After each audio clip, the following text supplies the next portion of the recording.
Et bienvenue sur Foot Zone. Et les gars, France-Norvège, ça vient de se terminer. On débriefe ça Maintenant. Du coup, là, le match, vraiment, il vient de se finir, donc on va faire une réaction un peu à chaud. Ouais, clairement. Il y a plusieurs points qu'on va aborder, on va un peu tout à penser fait. nos ressentis, après on va faire nos notes et tout. Mais déjà, est-ce que il y a des leçons qu'on peut tirer de ce match? Et c'est quoi un peu ton ressenti par rapport, là, en 23h06, c'est quoi ton ressenti par rapport à ce qu'on vient de voir? Bah, en fait, je pense qu'on va commencer par là, parce qu'en fait, c'est la première info qu'on a eue de ce match-là, aux alentours un peu de 19h, 20h.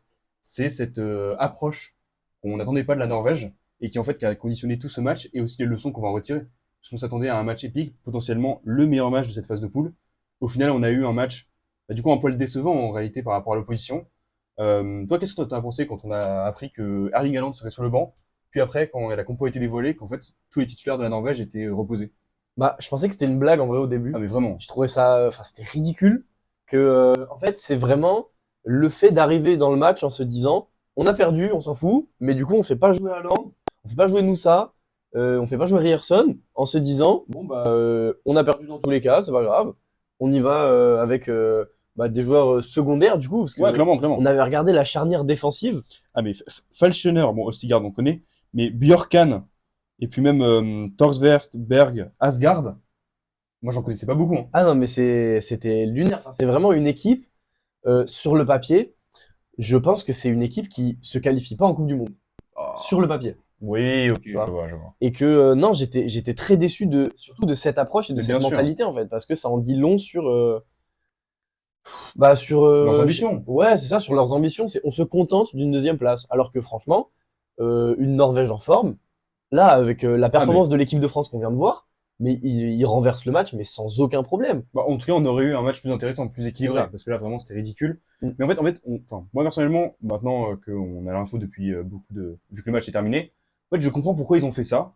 Parce que du coup, ils vont pouvoir avoir des titulaires 100% en forme pour la phase d'élimination directe. En plus, ce sera un tirage abordable, parce que c'est la Côte d'Ivoire, du coup, si tu vas de bêtises. Donc non, ils mettent toutes les chances de leur côté.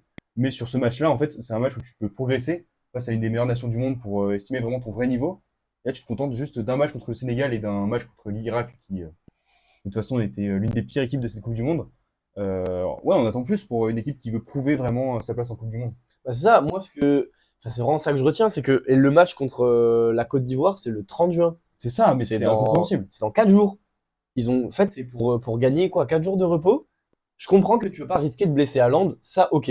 Mais en fait, pour le reste de l'équipe, Ah oui. moi ça me dérange que si ça avait été juste, bon, on met Strand Larsen à la place d'Haaland, on fait quelques ajustements techniques, on le met un peu moins en valeur que ce qu'on fait à Haaland, on lui donne moins les clés.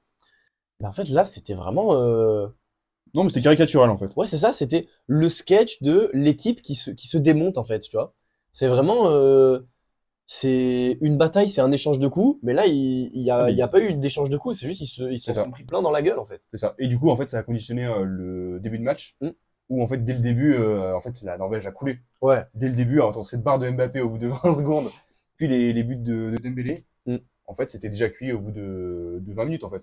Bah, pour moi, c'était cuit dès la barre de Mbappé, ça a Ah ouais. envoyé un tempo et je vais pas dire qu'il y a un avant-après parce que la Norvège avait pas touché le ballon, En vrai, ça traumatise un petit peu. mais c'est ça en fait, dès le début, 30 secondes, c'est on est là pour abattre, vous allez vous en prendre 4 dans la gueule et on va vous fracasser en fait. Et non, mais c'est vraiment cette mentalité d'une France que, malgré qu'on l'ait pas trouvée très très convaincante tous les deux, qui a quand même dominé une équipe de la Norvège très très décevante, très très faible en fait. Ouais, totalement. Et puis, du coup, cette première mi-temps, alors qui s'est conclue avec triplé du coup des Dembélé en une mi-temps, Mm. complètement fou. Un but aussi de la Norvège, on peut dire totalement ridicule. Ouais. Franchement, sur l'engagement, non mais c'est un manque de concentration, c'est une Mm. dinguerie. Mais c'est et surtout triplé de Dembélé qui dans sa carrière avait marqué qu'un C'est seul vrai, but en Coupe du Monde contre et l'Irak. c'était la semaine dernière contre l'Irak. Donc non, c'est un peu exceptionnel de voir ce triplé là. Est-ce que tu penses que Dembélé, il a atteint une sorte de checkpoint et qu'il peut plus descendre ou est-ce que ça va être une seule fois et il aura plus jamais ce niveau de performance en Coupe du Monde? Bah, en fait, c'est super dur à dire parce que déjà, l'animation offensive était pas totalement la même. Olysée était beaucoup plus en 10 Mm. et Dembélé à droite. Alors, au début, moi, je comprenais pas trop parce que pour moi, Olysée, enfin, on l'a vu au Bayern, hein, de toute façon, c'est un ailier droit beaucoup plus qu'un 10. Et Olysée a pas fait un super match, mais Dembélé s'est vraiment révélé à ce poste-là. Alors qu'on pensait qu'il avait plus tous les jambes pour dribbler, mais là, pour le coup, je suis très très surpris. je sais pas tellement, je pense que ça met plus de doutes que de certitude en fait. Hmm. Parce que si c'est la Suède, comme normalement c'est prévu, alors on n'a pas tout compris, hein. Sur comment déterminer les troisièmes de groupe, on a demandé à plein de sites différents, on a vu plusieurs trucs contradictoires. Apparemment, ça c'est la Suède. Bah, en fait, justement, la France joue un troisième, donc c'est le troisième des groupes C, D, F, G, H. HGH, ouais. Et en fait, on n'a pas réussi à comprendre comment, qu'est-ce qui faisait que c'était tel premier. Au début, on s'est dit, peut-être c'est en fonction du classement que C'est le ça, premier c'est des plus meilleurs logique. troisièmes est assigné, ce qui serait plus facile à comprendre en tout cas. Mais là, même pas parce que c'est pas un Euh, tirage au sort, c'est pas prévisible à l'avance, et on sait pas exactement quel critère est ouais. retenu, donc bon. Du coup, Bon, ce serait la Suède. pour l'instant, on prendrait la Suède, qui est première des meilleurs troisièmes, avec du coup, bah, ils ont fait 4 points. C'est ça. Donc bon bah ça va, c'est une bonne Suède quand même. On a vu dans un groupe qui était assez facile et qui a quand même montré du mauvais. Donc c'est assez rassurant pour l'équipe de Ouais. France. Mais non, et après du coup ce serait bah, l'Allemagne en huitième de finale pour l'équipe de France. C'est ça, ça serait le gros morceau. Et du coup, sur revenir sur Dembélé, Mm. et du coup sur Olysée aussi, dans quel ordre il va les mettre? Dembélé en 10, Olysée en ailier droit. En fait, les deux en ailier droit ont fait des très bonnes performances. Donc, hâte de voir comment Deschamps va trancher, parce que là, du coup, Mm. bah, forcément, au vu des circonstances pour Deschamps personnel, du coup, c'était pas Deschamps. Est-ce que c'était un truc qui a été voulu Guy Stéphane? par Guy Stéphane? Je sais pas. Bah moi je dirais que si ça tenait qu'à moi, j'aurais laissé Dembélé à droite pour le reste de la compétition. Ouais, ok. Parce que j'ai trouvé Dembélé tellement Meilleur. j'ai Meilleur. trouvé Dembélé tellement meilleur en ailier droit qu'en milieu offensif, qui est pas du tout son poste. Et alors que Olysée, franchement, je trouve que tu as été un peu dur en disant qu'il passe à côté de son match. Pour moi, il fait quand même un match qui est plus que ok. Il y a eu du très bon. C'est pas le Olysée flamboyant qu'on a pu voir, par exemple, en demi-finale retour de Ligue des Champions contre le Real, ou qu'on a pu voir bah, même en début de compétition, en fait, contre le Sénégal où il était exceptionnel. Non, mais pour moi, c'est vraiment si ça tenait qu'à moi, j'aurais gardé la pointe d'attaque Mbappé, Ouais. Dembélé, Olysée et à gauche Doué. Ok, bah moi, en fait, je suis plutôt d'accord. En fait, au final, c'est un truc coût-bénéfice. Et en fait, pour moi, tu perds plus à mettre Dembélé en 10 que Olysée en 10. Mm. Olysée en 10, pour moi, c'est un peu gâcher son potentiel, parce que c'est un ailier droit pur. Mais il peut s'en sortir. Bon, là, je te dis, j'ai été un peu déçu de son match, mais dans un poste qui est pas le sien. Mais là, en fait, tu gagnes tellement à avoir Dembélé, du coup, dans cette forme-là, que du coup, ça s'équilibre un petit peu. Et pour moi, tu t'es gagnant dans l'ensemble. C'est ça. Et moi, je pense que le meilleur Dembélé possible, c'est peut-être mieux à avoir que le meilleur Olysée possible, parce que Ouais. le pire Olysée sera toujours meilleur que le Oui, pire voilà. Dembélé. Ça, je suis d'accord, ok. Dans ce sens-là. Que là, bah, on peut dire que c'est le pire match de Olysée En phase de groupe, pendant oui, cette Coupe du clairement. Monde. Et moi, je l'ai trouvé plutôt ok. Alors que le pire match de Dembélé, pour moi, c'était contre le C'est le Sénégal, Sénégal, ouais, où c'était c'était. une caricature de lui-même. Et on en Oh, a parlé dans notre débrief tout à d'ailleurs. fait. C'était à vomir en Ah, fait. c'était très, très, très C'est dur. à la fin du match, on se met deux doigts dans la gorge, c'est horrible. Ouais, mais je te proposerais quand même de passer à notre débrief individuel. On va parler des notes des joueurs. Bah, c'est ça, parce qu'en vrai, cette seconde mi-temps, il n'y a pas grand chose à dire. En vrai, il y a le Ouais, penalty sauvé très par peu. Maignan. Nous, Ouais. on en parlera dans les cas individuels. Peu Ouais. faire ce but d'un minute de Doué. Du coup, non, j'aimerais bien qu'on commence à parler par Maignan, Ouais. qui je l'ai pas trouvé très convaincant et pour moi, je trouve qu'il y a une Coupe du Monde assez compliquée. Mais le penalty qu'il arrête, évidemment, rend son match plus que réussi. Bah, il est rentré dans sa Coupe du Monde. C'est ça. Il rentre quand même en douceur, parce que au début, on n'était pas très serein. Il subit quand même 0,41 XG, ce qui est pas énorme hors penalty. Donc non, il fait un match qui est plutôt cool. C'est pas le très mauvais Mike Maignan du Sénégal, ça c'est sûr et certain, et je pense qu'on le verra plus cette version de lui. Mais en fait, je pense que je suis toujours pas très convaincu. Non, en fait, je suis d'accord. Pour moi, en fait, on a cette impression négative dès le début, puisque sur son premier tir, donc face à Asgard, Mm. en fait, il anticipe trop et en fait, il plonge totalement du mauvais côté. Donc, en fait, ça, c'était dans la lignée de ce qu'il avait fait et on pouvait être inquiété. Mais son penalty, en vrai, bon, Il arrête un penalty, voilà, il arrête un penalty, donc on peut bon, plus rien lui dire. c'est ça. Mais en plus de ça, après, il arrête un face-à-face contre Bob. Donc franchement, il a été quand même beaucoup plus rassurant et j'espère que ça Mm. lance en fait sa Coupe du Monde et que c'est cette version-là de Maignan, celle de l'Euro 2024, Mm. plutôt que ces deux premiers matchs de poule qui n'ont pas été rassurants. Bah, ça, on peut parler des latéraux. Ça, Tu- c'est que tu- mais en fait, si on peut commencer à faire une espèce de bilan, Mm. parce que c'est dur de faire des leçons vraiment sur ce match-là, Latéraux. la grande déception, c'est les latéraux. Ouais. Bah tu veux commencer par Pipi ou Kaka? Théo Hernandez, en fait, le pire. Allez. Ah, le pire pour toi? Ah oui, oui, Ah, oui. je suis pas d'accord Ah, avec mais toi. sur ce match-là, certainement. Oui, De très, très, ah, très, je très, sais très, même. très, très, très, très, très, très loin. Ah ouais? Ah vraiment, je t'assure. Ok, oui, non, sur ce match-là, Ce ouais. match-là, oui. Ok, vas-y, bon, on commence par Théo Hernandez alors. Théo Hernandez, ouais, il fait un match horrible. C'est lui qui fait la faute pour le C'est penalty. ça. Il était. Enfin, c'est un match. Il y a énormément de ratés dans son jeu. Moi, pour moi, l'action qui résume un peu son match, c'est le tir raté qu'il fait à la toute fin, où en fait, il l'envoie 10 mètres au-dessus, alors qu'il y a personne devant lui. Il doit être à 25 mètres, 30 mètres de la cage. Ici, mais le tir amène à rien. Il y a des options de passe et tout. C'est gâcher les actions. Bah, en fait, moi, je suis d'accord. En fait, tu évoques un aspect qui est important. C'est que non seulement Théo Hernandez, ça n'a jamais été un super défenseur, mais là, vraiment, il s'est fait mélanger sur l'action du penalty. Elle est vraiment ridicule contre Oscar Bob. Mais en plus de ça, il a même plus ce coup de rein et tout ce qui faisait son intérêt avant, ses courses offensives. En fait, elles sont quasiment inexistantes maintenant. Alors, parce que le système le demande, parce que tu as un Mbappé, du coup, qui a besoin qu'on couvre beaucoup derrière lui. Mais malgré ça, offensivement, quand il a le ballon, c'est très, très, très peu dangereux. Et Mm. du coup, le tir le montre. Mais contre Bob, il a vraiment souffert énormément. Et moi, j'espère que Lucas Digne sera titulaire en 16e. Oui, mais je pense que ouais, Lucas Digne pourrait apporter plus que Hernandez, parce que Lucas Digne, il y a plus cet aspect défensif. C'est ça. Et je suis toujours plus serein avec Lucas Digne qu'avec Hernandez, dont le seul apport, ça a toujours été un peu cet aspect offensif. Mais c'est ça, mais si en plus il a plus le coffre pour le faire, Mm, bah dans ce cas, mieux vaut quelqu'un qui est meilleur à la passe. Et on c'est sait que ça. Lucas Digne, il a un bon pied. Donc moi, je vois pas l'apport en fait de Théo Hernandez sur le terrain. Ouais, ça. Mais après, bon, bah, Koundé, moi, j'ai vraiment pas du tout aimé son match. Ouais, je suis d'accord. Je trouve que il fait un match qui est évidemment mieux que son raté, qui était, à mes yeux, une faute professionnelle contre le Sénégal. Sénégal et même contre l'Irak, j'avais pas aimé du tout. Et là, il reste un peu sur cette lancée-là de c'est pas bon, il y a des erreurs, on n'a pas l'impression que ça peut et ça va s'améliorer. Donc en fait, c'est vraiment, je suis très déçu de Jules Koundé. Et en fait, c'est toujours ce même problème de c'est le Koundé mauvais qu'on voit au Barça. Mais c'est ça, malheureusement, on est dans la continuité. Mm. Continuité de sa Coupe du Monde et continuité en club. En fait, défensivement, il n'a pas été horrible face à Childerup. En premier temps, c'était un peu compliqué. En deuxième, Childerup est même rarement passé. Donc ça a souligné. Mais en fait, offensivement, on a l'impression vraiment que on joue avec un de moins. Vraiment, le nombre d'erreurs, même techniques, qu'il a faites, c'est inadmissible. Alors que Koundé, attention, c'est pas un joueur avec deux pieds gauche. Hein. C'est vraiment un joueur, je sais pas si tu te souviens, à l'Euro 2024, il faisait pas des trucs de fou, mais il était juste dans ses projections et techniquement, il est capable d'être propre. Bah, il était Pas, irréprochable. pas Olysée un peu magique, Mm. juste propre. Et Mm. là, il est trois crans en dessous de ce niveau-là. Ah, c'est ça. Et après, bon, bah, il y a cette charnière défensive Upamecano-Lacroix Bon, la croix, qu'on n'a pas pas simple, vu en fait. mais pas C'est simple. Lacroix, bah, il a moins cette prestance que peut avoir Saliba Bien par sûr, bien moment parce sûr. que bah, c'est pas un défenseur confirmé forcément Lacroix. Il sort d'une énorme saison à Crystal Palace, mais avant c'était assez compliqué à Wolfsburg avec les blessures. Donc non, c'est bah, Lacroix, je suis quand même content de l'avoir vu. Ouais, c'est ça, c'est un peu la surprise de la liste en C'est défense. ça. J'aurais regretté de pas le voir de la compétition.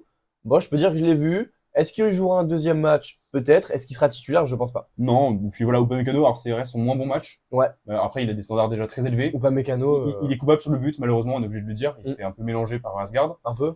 Un peu beaucoup. Il est parti dans le vent. Ouais. Mais malgré ça, sur Trond Larsen, il a vraiment été irréprochable. Et moi, je suis persuadé que s'il y avait Haaland, une charnière Saliba ou Upamecano aurait vraiment pu totalement le lock. Mm. Donc non, malgré tout, Upamecano reste une satisfaction. Ouais. Donc non, pour le coup, la défense centrale, c'est pas forcément le point qui m'inquiète le plus. Mm. Ouais, c'est ça. Bah, moi, le point qui m'inquiète le plus et qui est toujours l'endroit sur lequel je suis le moins serein de cette équipe, c'est le milieu. Ah ouais. Plus Et que les latéraux? pour moi, les latéraux, en fait, ça fait vraiment partie de la défense. J'arrive, Ouais, ok, continuez dans l'ensemble. c'est ça. J'ai beaucoup de mal à détacher les latéraux de la charnière centrale parce que, bah, c'est sûr que c'est pas le même poste du tout, mais je sais pas, ce serait comme détacher les ailiers du buteur, tu vois. Ok, Ce je serait vois, je comme vois. parler de l'attaque, mais là, pour le coup, ce serait oublier Dembélé et Doué et parler que de Mbappé. Ok, Donc, je vois. non, pour moi, c'est ce milieu Koné Tchouaméni, qui est le même que celui qu'on avait vu contre l'Irak, Ouais. donc la même charnière du milieu. Je suis toujours super content d'avoir vu Manu Koné, qui encore une fois fait un très bon match à mes yeux. Et non, je suis très content. Et par contre, Tchouaméni, je commence à être un peu plus convaincu par lui. Donc il y a du mieux et il s'améliore vraiment beaucoup depuis ce début de compétition, qui a été compliqué pour toute l'équipe. Mais je pense qu'il y a des améliorations à faire. Et je pense que donner des minutes de plus à N'Golo Kanté peut-être, ou à d'autres joueurs au milieu, ce serait une idée qui me déplairait pas. Moi, je suis pas du tout d'accord. Moi, je pense que, en fait, moi, la vraie interrogation, c'est est-ce que Tchouaméni ou Rabiot sera là? Parce que pour moi, Manu Koné, en fait, ça a été le plus régulier en équipe de France. Rabiot a fait un plutôt bon match face au Sénégal avec cette passe magnifique. Là, Tchouaméni, je trouve, fait un match vraiment solide. En fait, ce milieu-là, on sait qu'est-ce que Deschamps lui demande. C'est d'être un milieu récupérateur, très imposant physiquement, capable de, parfois un peu d'aider les défenseurs, pas forcément de se projeter, en fait, pour laisser la place aux attaquants de s'exprimer. Mm. Donc, dans le rôle qui, en fait, se sont donnés, bon, c'est un milieu qui est satisfaisant, à mon sens. Pas impressionné, Mm. pas forcément déçu, juste satisfait. Oui, il est pas alarmant, mais tu vois, dans une équipe comme ça où il y a de la qualité à ce point-là partout, en fait, Oui, pour je moi, comprends. c'est le seul truc sur lequel je peux trouver des trucs à dire si je cherche un peu la bête, tu vois. Ouais, je comprends. Et après, bon, bah, il y a ces ailiers qui ont été bah, absolument excellents. On se garde Dembélé pour la fin. Ouais, bien sûr. Donc, on va commencer par Désiré Doué. Ben, désolé Doué, écoute, moi, je te dis, s'il Il... avait pas mis ce but à la toute Ouais. fin, au vu des entrées de Barcola et au vu un peu de son rendement, j'aurais vraiment hésité à ce qu'il soit titulaire en 16e. Tu mettrais Barcola à sa place? Ouais, parce J'entends. que pour le coup, j'ai été un peu déçu, je l'ai trouvé un peu timide. Et en plus, il rate une immense occasion où il veut dribbler le gardien, ça m'a énervé. Donc non, Barcola en plus a vraiment de la personnalité quand il rentre. Donc j'aurais bien aimé le voir. Ouais, bah, j'entends, mais je pense que surtout même mettre Barcola titulaire, ce serait un peu. Bon, moi, j'adore un peu les vendeurs frais, les joueurs nouveaux qui ont pas leur place dans le 11. Bah, tu vois, là, par exemple, on a vu Lacroix. Même si ça n'a pas été le meilleur sur le terrain, j'adore le voir, ça me Ouais, fait trop totalement. plaisir, c'est génial. Je pense que oui, Barcola, ce serait une bonne idée. Et après, il y a eu ce Michael Olise pour qui c'était bah, plus compliqué aujourd'hui quand même. Ouais, moi je te dis en fait par rapport à ses standards, on l'a senti un peu moins à l'aise. Alors Mm. en effet, c'est mieux qu'un Dembélé en 10 qui était complètement perdu. Mais j'espère que il va, si c'est vraiment son poste là en fait que le nouveau changement, j'espère qu'il sera un peu plus à l'aise, un peu au milieu où il y a beaucoup plus de densité, Mm. où il doit se retourner un peu dos au jeu parfois, c'est un peu compliqué. Malgré tout, ça reste un match moyen, mais pas alarmant non plus. Ouais, c'est ça. Bah, de toute façon, c'est ce qu'on a dit tout à l'heure. Le pire Michael Olise sera toujours un très bon joueur. Voilà, Et quand on a fait la comparaison avec Dembélé, pour moi, le pire Michael Olise est toujours meilleur que le pire Dembélé. Tu vois. totalement. Et c'est impossible de voir les deux pires versions de ces joueurs-là en même temps. Et après, ouais, non, mais je suis quand même plutôt content de son match. Il profite quand même du collectif. Parce que je pense que si on gagne pas, on tiendrait un discours qui serait très différent. Ouais, j'entends. Et après, Kylian Mbappé, qui pour moi, jusqu'au troisième but de Dembélé, où bon, bah là, je suis obligé de m'agenouiller, tu vois. Pour moi, c'était lui l'homme du match et c'était lui le meilleur français sur le terrain. Ouais, j'entends. Franchement, bah, il fait. En fait, c'est Mbappé en Coupe du Monde. Mm. Je pense qu'on peut s'arrêter là, en fait, 2 minutes. On a entendu beaucoup de personnes, en fait, avant le mondial. En Mm. fait, c'est un espèce de consensus. Tout le monde disait, on serait mieux sans Mbappé. Alors, oui, sur le papier, ça fait rêver, mais le foot de sélection, c'est pas le foot en club. Mm. Et un Mbappé, malgré tous ses défauts, en fait, on peut reconnaître qu'il a des défauts, qu'il défend moins, qu'il est parfois imprécis, qu'il est agaçant et tout. Mais sincèrement, un Mbappé en Coupe du Monde, ne pas le prendre, ne qu'il soit pas titulaire, c'est du blasphème à ce niveau-là. Ah mais c'est franchement c'est sa quatrième passe décisive de sa carrière en Coupe du Monde et pour moi en fait c'est ça c'est vraiment je l'ai trouvé excellent mais plus vraiment dans cet aspect collectif en fait c'est un Mbappé collectif Ouais. mais qu'on n'a pas vu mais depuis mais je pense que la dernière fois que j'ai vu un Mbappé aussi bon c'était peut-être je sais pas bah en sélection c'était pendant la Coupe du Monde ça c'est évident mais en club, j'ai aucun souvenir qui me vient ou en tout cas Oh. de ces années Real Madrid, de m'être dit, collectivement, Mbappé est meilleur que cette version-là qu'on a vue aujourd'hui, en fait. C'est vraiment, moi, je me rappelle, c'est surtout la passe décisive, sa deuxième passe décisive. Ouais, c'est vrai, c'est Tu vrai. sais, pour le but de Dembélé, il est genre, vers les 40 mètres, il est au sol, il est allongé. Et là, boum, il se retourne, il est par terre, il fait une passe, mais la passe, mais Elle est magnifique, ouais. mais même en tant que supporter, tu la vois pas, la passe, tu vois. Et c'était, non, mais c'est absolument lunaire. Il fait une passe qui est sublime. Il fait un match qui est vraiment super. Et je trouve que il remplit très très bien cette fonction de buteur qui marque pas. Tu vois. Ouais, ouais, clairement, Et clairement. bah par exemple, on a de l'autre côté de l'océan, il y a Strand Larsen qui est un buteur qui a pas marqué dans ce match non plus. Ah ouais, c'est pas le même match là. C'est Ouais, pas le même match, tu vois. Qu'il y en a un qui a été rayonnant et en fait de l'autre, on va pas parler de Strand Larsen, on va pas s'éterniser sur lui. Vraiment, il est passé à côté de son match, c'est pas grave et c'est dommage. Mais en fait, c'est ce que peut apporter un joueur qui réussit collectivement. Tu vois. ouais, clairement. Et moi, j'étais vraiment émerveillé par ce Kylian Mbappé là. Ouais, oui, il fait plaisir en fait. Vraiment, on a envie d'allumer la télé pour lui. Et il peut déjà prétendre à une place parmi les meilleurs joueurs de la Coupe du Monde all-time. Mm. Déjà. Et on espère sincèrement qu'il va continuer en 16e parce qu'en plus, quand la température monte, c'est là où il est censé en plus s'améliorer. Donc vraiment hâte de voir et j'espère qu'il fera une Coupe du Monde all-time. Et après, bon, on finit par Ousmane Dembélé. Que dire? Bah, où commencer plutôt? Voilà. Je pense qu'Ousmane Dembélé, premier triplé de sa carrière en Coupe du Monde, mais surtout premier triplé de sa carrière en équipe de France. Ouais. Donc non, c'est Mais c'est exceptionnel. moi j'y vois vraiment un symbole. C'est-à-dire que même le Dembélé de 2018, mais le Dembélé de 2022, et même le Dembélé en club, par rapport à ce Dembélé-là, en fait, c'est un miroir complet. Le Dembélé qui était le rattaquant originel, celui qui gâche tout, celui qui en fait trop, machin, c'est devenu un joueur sous Luis Enrique qui est clinique, qui est glacial, qui est un vrai finisseur, qui est vraiment un joueur au service du collectif, qui est intelligent. Alors qu'avant, il y a des gens qui disaient que c'était vraiment un joueur bête. Et en fait, voilà, c'est vraiment toute son évolution a été révélée ici, dans ce match-là. Ça cimente sa place en titulaire parce que sur le premier match, on avait vraiment des doutes. Certains disaient qu'il fallait le mettre sur le banc pour un Ryan Cherki, par exemple. Là, on est d'accord, il a gagné sa place. Ah bah là, surtout, j'ai envie de te dire, certaines personnes en question, c'était nous. On était parmi les premiers, forcément, on doute, parce qu'après une performance comme ça, on pouvait que douter. Et non, mais c'est vraiment en fait ce Dembélé qui est exceptionnel et qui a complètement, pour moi, scellé sa place en équipe de France. Ouais, totalement. Pour le meilleur et pour le pire, là, il est indétrônable. Et en fait, pour moi, ce poste de d'ailier droit, qu'on le veuille ou non, bah, il est pour lui, en fait. Ouais, j'entends. Ce serait en fait le meilleur compromis, c'est ça, entre Uzé et Dembélé. Ouais, c'est ça. Faire ressortir le meilleur dans l'équipe, c'est pas mal. Mm. Et du coup, il est lancé enfin dans cette course un peu inexorable qu'on voit au Ballon d'Or, où il y a tous les prétendants qui répondent présents. En fait, lui, il est en pole position maintenant. Par rapport à la balance club-sélection, Ok, oui. maintenant, en fait, là, c'est dur de détrôner. Oui, je suis complètement d'accord avec toi. Pour moi, Dembélé, parmi tout ce cercle qu'on avait fait à plusieurs reprises des prétendants sérieux au Ballon d'Or, Ouais. c'est celui qui fait la meilleure Coupe du Monde.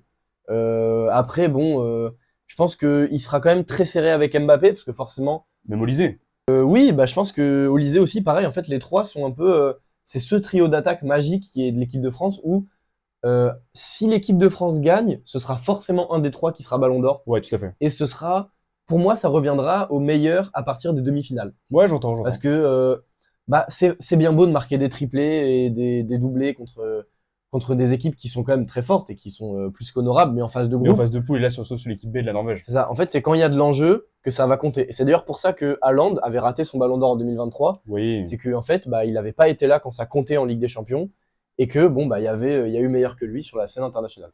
Donc non, j'ai vraiment hâte de voir, bah, peut-être contre le match contre la Suède. Peut-être ça va bouger, on n'a rien compris du tout. C'est ça. Mais non, en tout cas, je suis vraiment impatient de voir ce que ça peut donner. Et je pense que l'équipe de France nous a pas montré tout ce qu'elle avait à nous montrer. Ah, clairement, c'est ça qui est excitant, c'est qu'on a encore une marge de progression. Et cette équipe ne peut que faire mieux et j'espère qu'elle va se révéler comme les meilleures équipes du monde quand ça compte. Ah, j'espère aussi qu'on ramène la 3e étoile. Bien sûr. Forcément. Bon, un plaisir d'avoir débriefé ce match avec toi. Bah, comme toujours, bien sûr. Vraiment. Un super match. Ouais. Franchement, le début était exceptionnel. La fin était peut-être un tout petit peu moins vibrante. Oui, bah après, quand il n'y a pas d'enjeu comme ça, c'est sûr qu'on se fait un peu plus chier. Mais là, de toute façon, sur les journées qui vont suivre, c'est là où vraiment on va s'intéresser, on va rentrer vraiment dans la phase qui compte. Ouais. Et c'est là où on va faire de plus en plus de débriefs aussi, puisque forcément notre série sur l'analyse des groupes de Coupe du Monde touche à sa fin. Et donc on va faire de plus en plus de débriefs et c'est là où ça va être le plus intéressant, je pense. Ouais. Bon, bah en tout cas, merci de nous avoir écoutés. C'était Foot Zone. À la prochaine.